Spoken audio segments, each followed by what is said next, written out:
এনবিআরের আন্দোলন সরকার বিরোধী রূপ নিচ্ছিল, দাবি উপদেষ্টা। রাজস্ব বোর্ডকে বিভক্ত করার সিদ্ধান্ত চূড়ান্ত।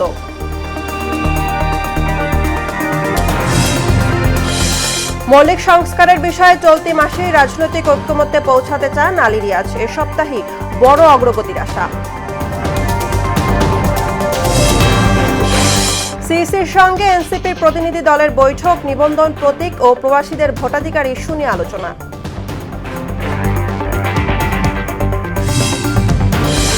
এবং আওয়ামী লীগের প্রধান কার্যালয় এখন ব্যবহার হচ্ছে পাবলিক টয়লেট হিসাবে।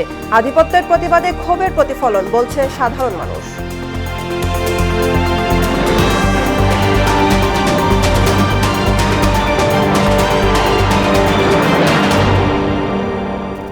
আসসালামু আলাইকুম, সবাইকে মোহনা সংবাদে স্বাগত। শুনছিলেন শিরোনাম, পুরো সংবাদের সঙ্গে আছি বুশরা জাহানিমা।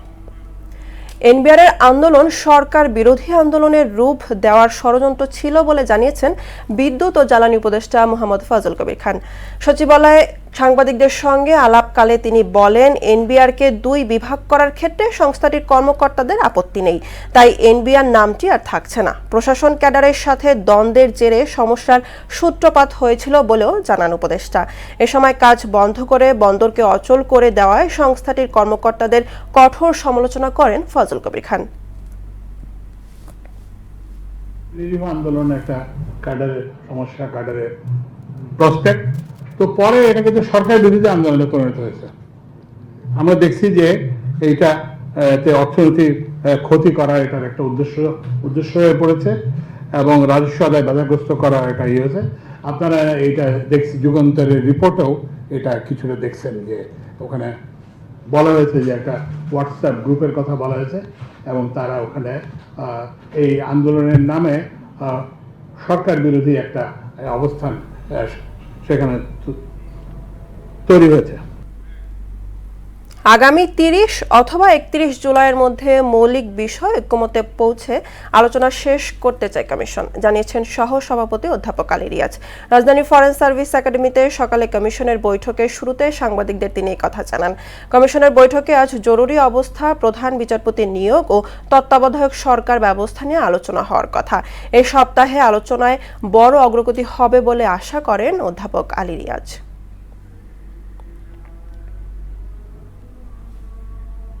গত কয়েকদিনের আলোচনা, পূর্ববর্তী প্রস্তাবগুলো বিবেচনায় আমরা এটা আজকে তত্ত্বাবধায়ক সরকারের কাঠামো কিভাবে নির্বাচন হবে, কিভাবে প্রধান উপদেষ্টা নিযুক্ত হবেন, সে বিষয়গুলো নিয়ে একটা প্রস্তাব দিয়েছি।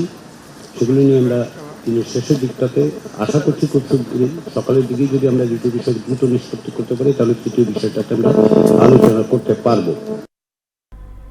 ফরেন সার্ভিস একাডেমিতে আছেন সহকর্মী উষা ফেরদৌস, আমাদের সঙ্গে সরাসরি যোগ দিচ্ছেন তিনি। উষা, আজকের বৈঠকে কোন কোন দল অংশ নিচ্ছে এবং আলোচনার অগ্রগতি কতটুকু আমাদের জানাবেন?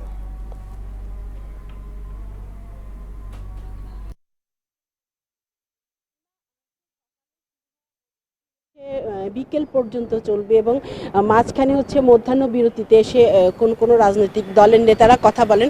তবে শেষ বিকেলে যখন শেষ হবে তখন হচ্ছে অধ্যাপক আলী রিয়াজ উনি জানাবেন সাংবাদিকদের যে হচ্ছে আলোচনার কতটা অগ্রগতি হয়েছে, অথবা হচ্ছে আজকের যে আলোচ্য বিষয়গুলো সেগুলো হচ্ছে কতটা ঐক্যমত্যে পৌঁছেছে। তবে তিনি আশা করছেন যে এই সপ্তাহে একটি ফলপ্রসূ আলোচনা হবে এবং হচ্ছে চলতি মাসেই উনি হচ্ছে একটি ফলপ্রসূ আলোচনার মাধ্যমে এই সংলাপ শেষ করতে পারবেন। কারণ তিনি মনে করছেন যে জুলাই আন্দোলন, এত মানুষের ত্যাগ রক্তের বিনিময়ে যে অর্জিত হচ্ছে জুলাই আন্দোলন, সে আন্দোলন যেন বিফলে না যায়, সেজন্য হচ্ছে তিনি সকল দলগুলো হচ্ছে মৌলিক সংস্কারের বিষয়ে ঐক্যমত্য হবেন, এমনটাই তিনি প্রত্যাশা করছেন। এবং হচ্ছে এই সপ্তাহে হচ্ছে একটি বড় ধরনের অগ্রগতি হবে বলেও তিনি মনে করছেন এবং বৈঠকটি এখনও চলমান আছে এবং বিকেল পর্যন্ত চলবে। এবং শেষ হওয়ার আলোচনা শেষে হচ্ছে অধ্যাপক আলী রিয়াজ হচ্ছে সাংবাদিকদের ব্রিফ করবেন যে কোন বিষয়গুলোতে ঐক্যমত্যে পৌঁছানো সম্ভব হয়েছে। তবে তিনি মনে করছেন যে হচ্ছে দল মত নির্বিশেষে সব কিছুর ঊর্ধ্বে থেকে রাজনৈতিক দলগুলো হচ্ছে মৌলিক বিষয়গুলোতে ঐক্যমত্য হবেন। এবং আপনারা জানেন যে শুরু থেকেই এই হচ্ছে সংলাপে হচ্ছে সবগুলো রাজনৈতিক দলই হচ্ছে অংশগ্রহণ করেছে এবং হচ্ছে অনেকগুলো বিষয়ই হচ্ছে ঐক্যমত্যে পৌঁছাতে পেরেছেন এবং হচ্ছে সামনের দিনগুলোতে যে আলোচনা হবে সেখানেও হচ্ছে তারা মৌলিক সংস্কারের বিষয়ে ঐক্যমত্য হবে বলে আশা জানিয়েছেন অধ্যাপক আলী রিয়াজ। এবং হচ্ছে আজকের যে বিষয়গুলো আছে যে প্রধান বিচারপতি নিয়োগ, তত্ত্বাবধায়ক সরকার এবং হচ্ছে জরুরি অবস্থা, এই সব বিষয়ে হচ্ছে একটি হচ্ছে যৌক্তিক দাবিতে ঐক্যমত্যে পৌঁছাবে বলেও আশা করছেন আলী রিয়াজ। তো এই ছিল আমার কাছে সর্বশেষ। ওষা, আপনাকে ধন্যবাদ। দলের নিবন্ধন ও প্রবাসীদের ভোটাধিকার বিষয়ে প্রধান নির্বাচন কমিশনের সাথে আলোচনায় বসেছেন এনসিপির নেতারা। সকালে আগারগাঁও নির্বাচন ভবনে পৌঁছান সার্জিস আলম, নাসিরউদ্দিন পাটোয়ারি, হাসনাত আব্দুল্লাহ সহ তাদের আইনজীবীরা। সিইসির কক্ষে প্রবেশের আগে তারা জানান, দলের নিবন্ধন প্রতীক সহ প্রবাসীরা আগামী সংসদ নির্বাচনে কিভাবে ভোট দেবে সে বিষয়ে আলোচনা করতে আজকের বৈঠকে সিইসি ছাড়া আর কোনো নির্বাচন কমিশনার উপস্থিত ছিলেন না। গত মাসে নিবন্ধন আবেদন জমা দিয়ে সিইসির সাথে সাক্ষাৎ করেছিলেন এনসিপি নেতারা। নির্বাচন কমিশনে আছেন সহকর্মী এম আর আসাদ, আমাদের সঙ্গে সরাসরি যুক্ত হচ্ছেন তিনি। আসাদ, সিএসির সঙ্গে এনসিপি নেতাদের একটা বৈঠক হয়েছে, বৈঠক সম্পর্কে আপনার কাছে সর্বশেষ তথ্য কি আছে জানাবেন?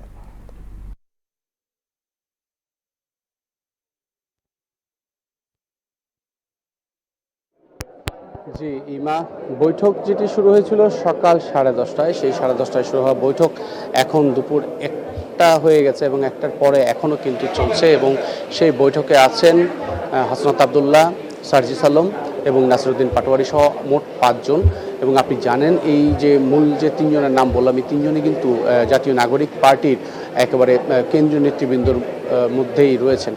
এবং যে 115টি নতুন যে ভোটের প্রতীক, যে নির্বাচনের জন্য যে প্রতীক দলগুলো, রাজনৈতিক দলগুলোর জন্য প্রতীক, সেগুলো কিন্তু যুক্ত করা হয়েছে। এবং সেই যুক্ত করার পরে সেই যুক্ত যে 115টি রয়েছে তার মধ্যে শাপলাটাকে কিন্তু অন্তর্ভুক্ত করা হয়নি, শাপলা প্রতীক। এবং এনসিপি কিন্তু শাপলা প্রতীক চেয়েছিল এবং তারই ধারাবাহিকতায় নির্বাচন কমিশন কিন্তু যে বিষয়টি কিছুদিন আগে জানিয়েছেন যে এর আগে নাগরিক ঐক্য শাপলা প্রতীক চেয়েছিলেন এবং তাদেরকে আসলে কেটলি প্রতীক দেওয়া হয়েছিল, শাপলা প্রতীক তারা পাননি। তাই জাতীয় নাগরিক পার্টিও যখন আসলে শাপলা প্রতীক চেয়েছে তখন আসলে তাদেরকে দেওয়া সম্ভব নয়। এবং গতকাল একটি গণমাধ্যমে প্রধান নির্বাচন কমিশনার নাসিরউদ্দিনও কিন্তু বলেছেন যে আসলে নাগরিক ঐক্য এবং জাতীয় নাগরিক পার্টি দুজনেই আসলে আগে পরে শাপলা প্রতীক চাওয়ায় তারা শাপলা প্রতীকটা আসলে অন্তর্ভুক্ত করেননি। এবং আমরা ধারণা করছি যে আজকে যে বৈঠক প্রধান নির্বাচন কমিশনারের সঙ্গে হচ্ছে সেখানে মূলত এই শাপলা প্রতীকটি থাকবে এবং দলের নিবন্ধনের বিষয়েও তারা একটু আলাপ আলোচনা করবেন। এবং প্রবাসীদের ভোটাধিকারের বিষয়ে কিন্তু পোস্টাল ব্যালটকে নির্বাচন কমিশন চূড়ান্ত করেছেন এবং সেই বিষয়েও আমরা আশা করছি, ধারণা করছি যে পোস্টাল ব্যালট ছাড়াও যে প্রক্সি ভোটিংয়ের সিস্টেম ছিল বা অনলাইন ভোটিংয়ের একটি প্রস্তাবনা ছিল সেটি নিয়েও আসলে আলোচনা হবে। তো ইমা, এখন পর্যন্ত আসলে তারা বের হয়ে আমাদেরকে আসলে ব্রিফিং করলে তখন আমরা জানতে পারবো যে আলোচনার কোন ধরনের অগ্রগতি হয়েছে। ইমা, ধন্যবাদ। রংপুরে আবু সাইদ হত্যা মামলায় পলাতক বেগম রোকেয়া বিশ্ববিদ্যালয়ের সাবেক ভিসি হাসিবুর সহ 24 জনের বিরুদ্ধে 7 দিনের মধ্যে পত্রিকার বিজ্ঞপ্তি প্রকাশের নির্দেশ দিয়েছেন ট্রাইব্যুনাল। এর আগে আবু সাইদ হত্যা ও ঢাকার আশুলিয়ায় 6 জনের লাশ পোড়ানো মামলার আসামিদের ট্রাইব্যুনালে হাজির করা হয়। সকালে আলাদা প্রিজন ভ্যানে তাদের আদালতে তোলা হয়। গত 30 জুন আবু সাইদ হত্যা মামলার অভিযোগপত্র আমলে নেয় ট্রাইব্যুনাল। আর 2 জুলাই লাশ পোড়ানোর মামলার অভিযোগপত্র আমলে নিয়ে 16 জনের বিরুদ্ধে গ্রেফতারি পরোয়ানা জারি করা হয়।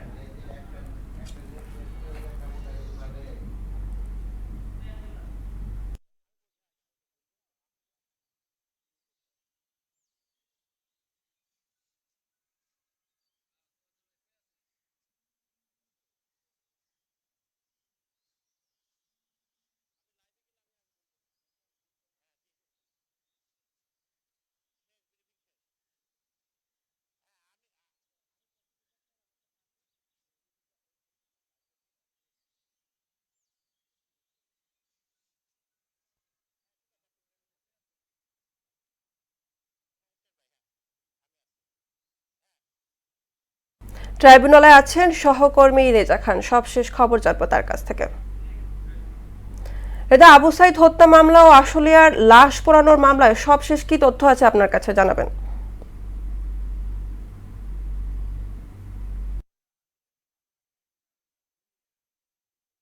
জি, আমরা আছি এখন আন্তর্জাতিক অপরাধ ট্রাইব্যুনাল 2-এ। আজকে কিন্তু 2টা মামলার বিষয়ে শুনানি ছিল।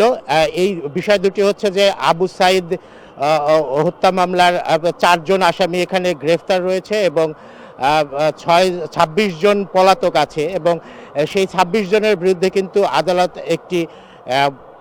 আদালত পত্রিকায় বিজ্ঞাপন দেওয়ার একটি ঘোষণা দিয়েছিল। সেই বিষয় নিয়ে আজকে আদালতে কথা হয়েছে এবং সেই বিজ্ঞাপন দেওয়ার বিষয়টি আজকে কিছুটা মডিফাইং করা হয়েছে।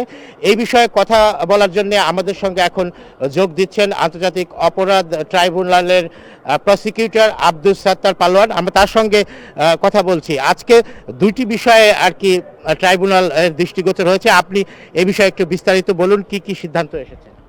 প্রথমত হচ্ছে শহীদ আবু সাহিদকে হত্যার বিষয়ে যে মামলাটি চলমান আছে সেখানে মোট 30 জন আসামি, 30 জনের মধ্যে 4 জন কাস্টডিতে আছেন এবং আমরা পরবর্তীতে 2 জনের বিষয়ে তথ্য পেয়েছি যে তারাও অন্য মামলায় আটক আছেন। সেই 2 জনের বিরুদ্ধে প্রোডাকশন ওয়ারেন্ট ইস্যুপূর্বক তাদেরকে আদালতে হাজির করার জন্য, যাতে করে এই মামলাতে শোন অ্যারেস্ট দেখাতে পারে মাননীয় ট্রাইব্যুনাল, সেজন্য আমরা প্রেয়ার দিয়েছি, সেটি মঞ্জুর হয়েছে। আর বৃহস্পতিবার যে 26 জনের বিরুদ্ধে পলাতক হিসাবে পেপার নোটিফিকেশনের যে বিজ্ঞপ্তিটা দিয়েছেন, অর্ডার দিয়েছেন, সেটি আজকে মাননীয় ট্রাইব্যুনাল মডিফাই করে দিয়েছেন যে 24 জনের জন্য সেটি প্রযোজ্য হবে, আর এই যে 2 জনের জন্য প্রোডাকশন ওয়ারেন্ট দিয়েছে সেটি আর প্রযোজ্য হবে না।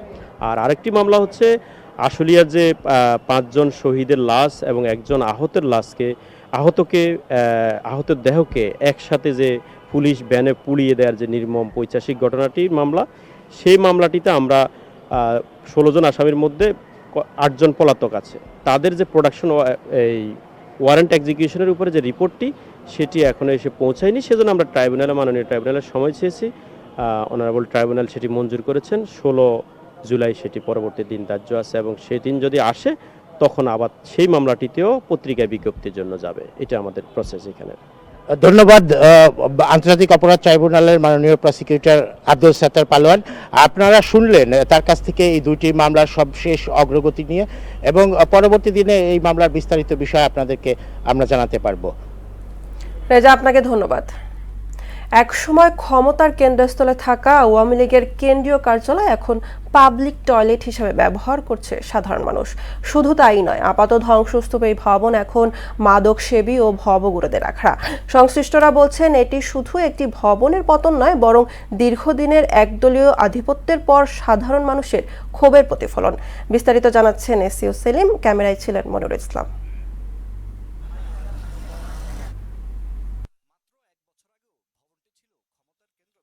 তবে গত 5 আগস্ট ছাত্র জনতার গণ অভ্যুত্থানে শেখ হাসিনা পালিয়ে যাওয়ার পর বদলে গেছে চিত্র।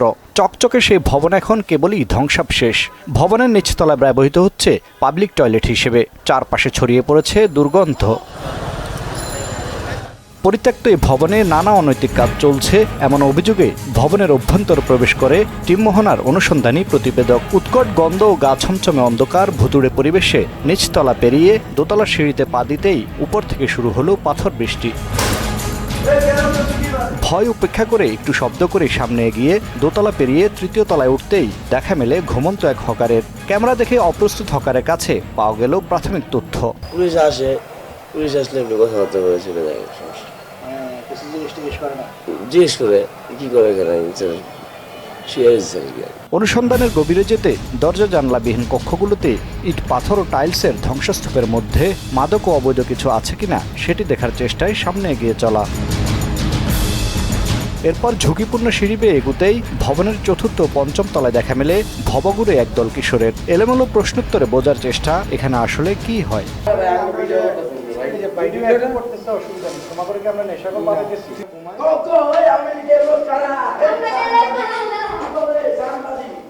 ভবনের ষষ্ঠ থেকে দশম তলায় সিঁড়ি ও লিফটের পাশে অসংখ্য ছোট ছোট কামরার দেখা মেলে। ছাত্র জনতার ভাঙন ও আগুনে ধ্বংসস্তূপের মধ্যেও সেগুলোকে স্বাভাবিক অফিস কক্ষ মনে হয়নি। কোনো রুমের আয়তন 4 থেকে 6 ফিটের বেশি নয়, তাই রুমগুলো নিয়ে কৌতূহল স্থানীয়দের। 3 ফিট 4 ফিটের যে রুমগুলো, এগুলো আসলে কি ক্ষেত্রে তৈরি হয়েছে এগুলো কিন্তু ভাততুমও বোঝা যায় না। 5 তারিখে হাসিনা পতনের পর যারা এই পার্টি অফিসে উঠছে তারা হচ্ছে মনে করেন তারা এই গ্যালাসগুলো ভেঙে দেখলো আর কি যে ভিতরের এই অবস্থা। সামনে গ্যালাস প্লাস হচ্ছে একজনের পোস্টার, ভিতরে কি রুম এটা তো আর কেউ বোঝে না। ভবনটি একসময় যেভাবে ক্ষমতার কেন্দ্রবিন্দু ছিল তা যেন এখন একটি পরিত্যক্ত পরিসর। দীর্ঘদিনের একদলীয় আধিপত্যের পর এই ভবনের প্রতিটি ফ্লোর যেন সাধারণ মানুষের ক্ষোভ, হতাশা ও বঞ্চনার এক একটি প্রতীকী প্রতিফলন। যে আপোষে ফিরছে তারা ছেড়ে দিচ্ছে, আর যে না হয়তো পরে এখান থেকে কিছু করে বুঝে নিত পারে না, যে এমন কোনো কিছু না। ঠিক আছে, ক্ষমতা এমন এক জিনিস, তারাই ক্ষমতা দেখাইছে, তারাই ক্ষমতার ফল পাইছে,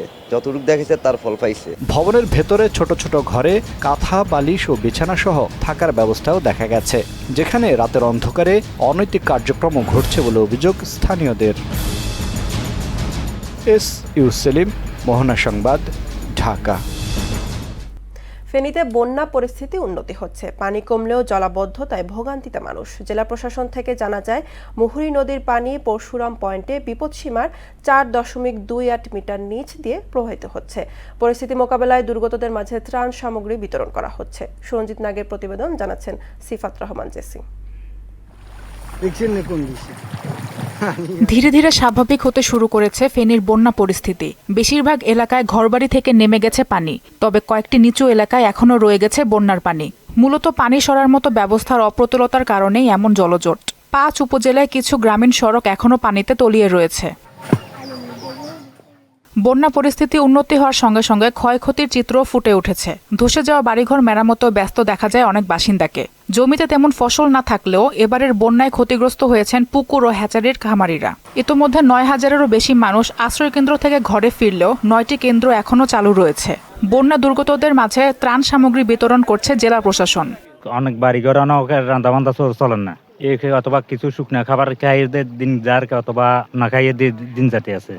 তো পানি তো উঠছে, এটা 2টা আইনগুলো বাকি আছিল ঘর উঠবার জন্য। তুমি আরো সব জিনিস যা জিনিস গোছালাইছি, কালকে দিকে হানি যেখানে কমছে এটার 2টা সব আমরা একটা হালা সিবে তার একটা ইটের লগে দিই বিয়ে বান্ধি বহরিছি। স্থানীয়দের অভিযোগ, গত বছর বন্যায় মুহুরী, কহুয়া ও সিলোনিয়া নদীর বন্যা নিয়ন্ত্রণ বাঁধের শতাধিক স্থান ক্ষতিগ্রস্ত হয়। মেরামতের পর বছর না ঘুরতেই একই অবস্থা। যে বাঁধগুলো বাঁধে 2 দিন 3 দিন পর বাঁধে দিয়ে যায়, এরপরে বৃষ্টি হলে আবার বাঁধ ভাঙি যায়, বাঁধ ভাঙি মুহুরী নদীর এই অবস্থা। আমাদের সব ধান জ্বালা বুঝে সবগুলো তলিয়ে গেছে। 2024 আমরা একই অবস্থা, আপনার ধান চাল আমন ধান যা আছে সব পৌঁছে গেছে, গরু ছাগল যা আছে সব মারা গেছে। টেকসই বাঁধ নির্মাণ সহ বন্যা মোকাবেলায় প্রয়োজনীয় প্রস্তুতি নেয়ার দাবি ফেনীবাসীর। সিফাত রহমান জেসি, মোহনা সংবাদ। এবার আন্তর্জাতিক। ইসরায়েলি তাণ্ডবে গাজা উপত্যকায় প্রাণ গেছে আরও শতাধিক ফিলিস্তিনির। এর মধ্যে 34 জনকে হত্যা করা হয়েছে ত্রাণ সহায়তা কেন্দ্রে। এদিকে গাজায় জাতিগত নিধন বন্ধ ও ফিলিস্তিনিকে স্বীকৃতি দিতে সরকারের প্রতি আহ্বান জানিয়েছেন 59 জন ব্রিটিশ লেবার এমপি। অন্যদিকে যুদ্ধ বন্ধ ও বন্দি বিনিময়ের দাবিতে তেল আবিবে বিক্ষোভ করছেন ইসরায়েলিরা। কাজী শাহরিনের ডেস্ক রিপোর্ট। 21 মাসেরও বেশি সময় ধরে চলা ইসরায়েলি বর্বরতায় ফিলিস্তিনের গাজা যেন পরিণত হয়েছে কবরস্থানে। উপত্যকাটিতে নেই তিল পরিমাণ নিরাপদ স্থান, ত্রাণ সহায়তা কিংবা আশ্রয়কেন্দ্র, কিছুই রেহাই পাচ্ছে না ইসরায়েলি সেনাদের হামলা থেকে। সবশেষ তাণ্ডবে একদিনে প্রাণ হারিয়েছে অন্তত 110 ফিলিস্তিনি। এদের মধ্যে 34 জন গাজা হিউম্যানিটেরিয়ান ফাউন্ডেশনের একটি খাদ্য বিতরণ কেন্দ্রে খাবারের জন্য অপেক্ষা করছিলেন। ত্রাণ নিতে আসা ক্ষুধার্ত মানুষদের ওপর উন্মত্তের মতো গুলি চালিয়ে পাশবিকতার সব সীমা অতিক্রম করে যাচ্ছে ইসরায়েলি সেনারা। জাতিসংঘ ও মানবাধিকার সংস্থা এসব কেন্দ্রকে ইতোমধ্যে মানব কসাইখানা ও মৃত্যুর ফাঁদ আখ্যা দিয়েছে। গাজার স্বাস্থ্য মন্ত্রণালয় জানিয়েছে 21 মাসে ইসরায়েলি হামলায় প্রাণহানি ছাড়িয়েছে 57,800। আহতের সংখ্যা কম করে হলেও 1,38,000। গাজায় নেতানিয়াহু সরকারের নৃশংসতাকে জাতিগত নিধন আখ্যা দিয়ে দ্রুত হামলা বন্ধ এবং ফিলিস্তিনকে স্বীকৃতি দিতে যুক্তরাজ্য সরকারের প্রতি আহ্বান জানিয়েছেন 59 জন লেবার এমপি। গাজায় বর্বরতার প্রতিবাদে উত্তাল হয়ে উঠেছে তেল আবিব। শনিবার রাতে রাজপথে বিক্ষোভ করেন হাজারো জনতা। গাজায় যুদ্ধাবসানের পাশাপাশি হামাসের কাছে জিম্মি ইসরায়েলিদের দ্রুত ফিরিয়ে আনার দাবি জানান তারা। কাজী শাহরিন, মোহনা সংবাদ। শেষ করব মোহনা সংবাদ, যাবার আগে শিরোনামগুলো আরো একবার।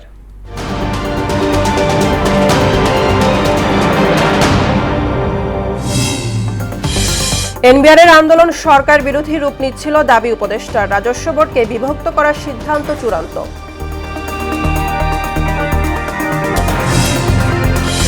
মৌলিক সংস্কারের বিষয়ে চলতি মাসেই রাজনৈতিক ঐক্যমত্যে পৌঁছাতে চান আলী রিয়াজ। এ সপ্তাহেই বড় অগ্রগতির আশা। সিএসির সঙ্গে এনসিপি প্রতিনিধি দলের বৈঠক, নিবন্ধন প্রতীক ও প্রবাসীদের ভোটাধিকার ইস্যু নিয়ে আলোচনা।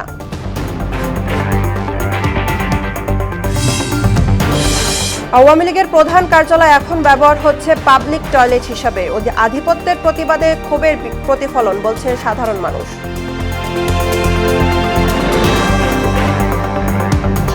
এই ছিল মোহনা সংবাদে। পরবর্তী সংবাদ বিকেল 5:30টায়। এর আগে বিকেল 3টায় দেখবেন সংবাদ এক নজরে। মোহনার সবশেষ খবর জানতে ভিজিট করুন www.mohana.tv। সংবাদ দেখতে পারেন ফেসবুক, ইউটিউবে। সঙ্গে থাকার জন্য ধন্যবাদ।